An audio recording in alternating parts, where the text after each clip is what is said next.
আজকে বাসার মধ্যে দেখো কত বড় এইসা কিংফ্রন বুনা করমু আর গ্রেভিটা একদম রেডি করে লিছি। তো ব্রাদার এন্ড সিস্টার আছেন সবসময় আমার ভিডিওগুলো লাইক কমেন্ট করেন, বিগ থ্যাংক ইউ আপনারা। মন থেকে দোয়ার ভালোবাসা রইল। এখানে টমেটো, কাঁচামরিচ আর আফ্রিকান নাগা দিছি ফ্লেভারের লাগি। তো কার কার পছন্দ কমেন্ট করবা। এটা জাল হইতো না, জাস্ট একটা ফ্লেভার দেয়।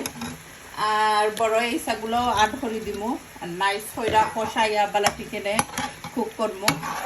অনেক আসেন সুন্দর কমেন্ট করেন, ভিডিওগুলো শেয়ার কইরা দেন, বিগ থ্যাংক ইউ। মন থেকে দোয়ার ভালোবাসা রইল আপনারা লাগি যারা আমার এত সুন্দর ভিডিও সাপোর্ট করেন। আর এই তো বেশি নাই কিংফ্রন, বেশি টাইম লাগে না, 7 থেকে 8 মিনিটের ভিতরে কুক হয়ে দিব গি। নাইস করে কষাইয়া লাস্টে জাস্ট খালি কোরেন্ডার পাতা আড করমু। তো যারা আমার সবসময় সাপোর্ট করেন আবারও আপনারা হইলাম দোয়ার ভালোবাসা রইব আপনারা লাগি।